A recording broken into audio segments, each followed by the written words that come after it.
Ok, se pravi, zdaj smo pri volatilnosti. Za volatilnost, ki je tudi pomemben faktor, preveriš na investingu, to pomeni, da napišeš na Google search investing.com volatility kalkulator. Se pravi, tukaj imamo preračunano povprečno volatilnost, koliko par dela dnevno.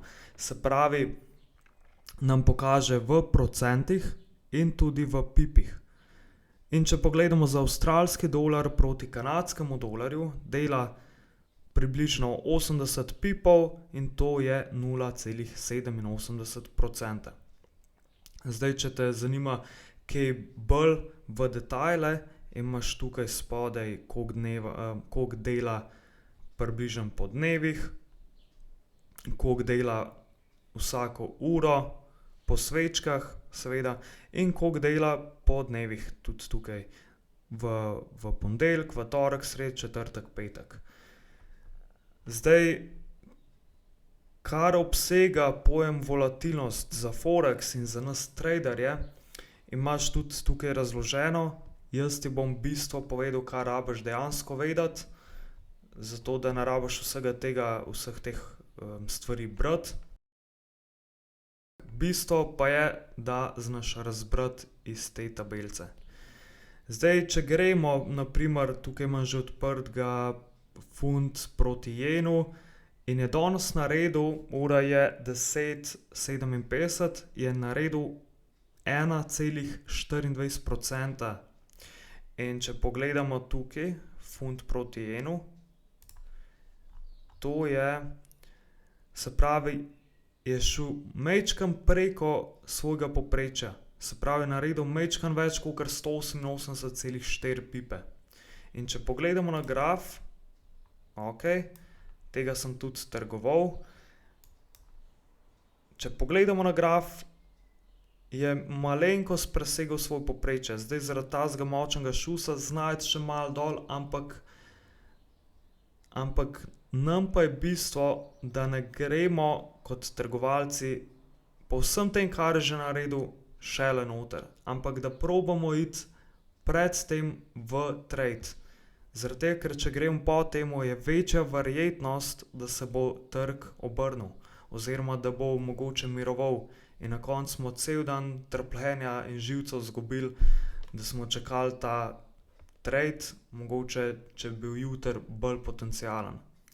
Ampak naslednji dan spet ponovno naredimo analizo, gledamo podatke, kaj nam povejo, spet na novo razberemo, kar se le da iz trga in nato trgujemo. Zdaj, če pogledamo en primer, imamo tukaj evro proti jenu. Takole, na tej strani gledamo tudi, koliko je procentov v dnevu že naredil. Evro proti jenu je bila, se pravi, tukaj se je dan začel, 23. maj 2022 in 24. maj, tukaj ob polnoči. Ocenimo najnižjo točko in najvišjo točko v celotnem dnevu in to nam pove, koliko je naredil ta dan. Se pravi, od tukaj pa do tukaj je naredil 136,81. Zdaj bom približno izračunal. 136,811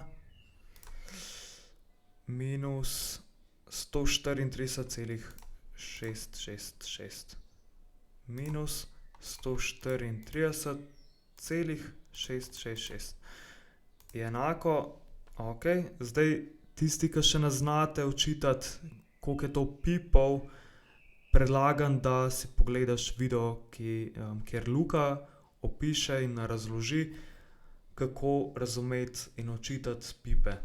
Zato, ker te številke so pri vsakih parih različne, decimalka se drugače ponavlja, zato je fajn te stvari vedeti in jih znati na pamet.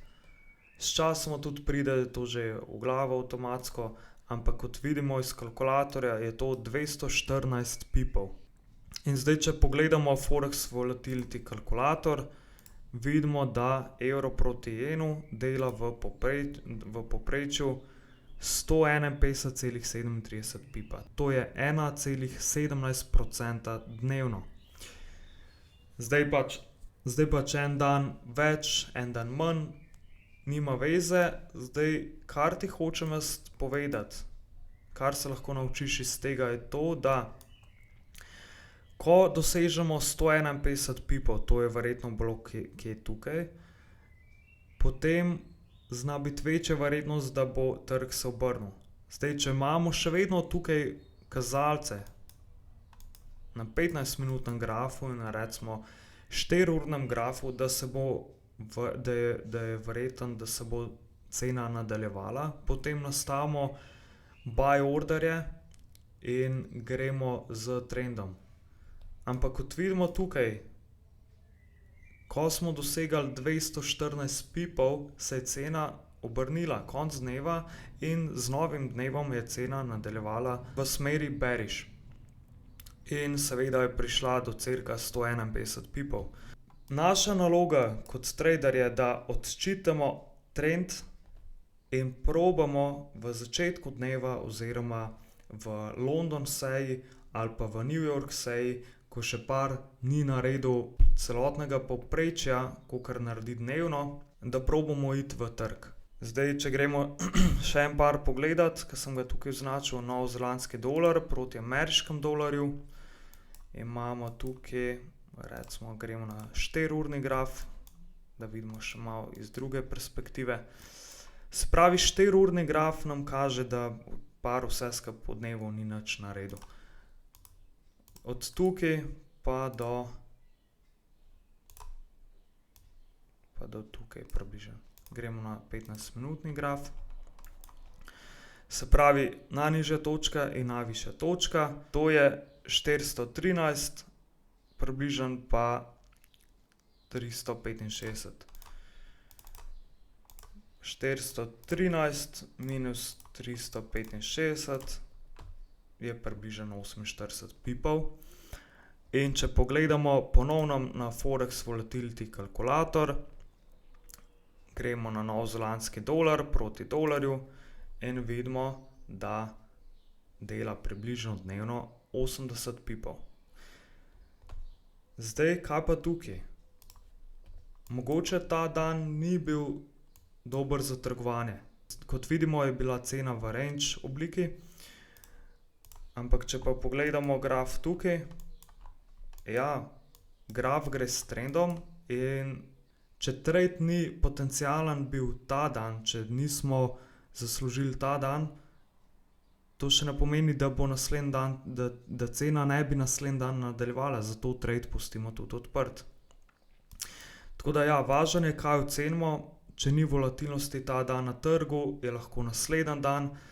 Pomembno je pa, da se ognemo zapletom, kakor je tukaj ali pa tukaj, da ne gremo v trade prehitro ali pa prepozno. Tako da volatilnost je en faktor, ki nam lahko pomaga pri trgovanju, kako smo lahko bolj natančni, boljši in bolj potrpežljivi.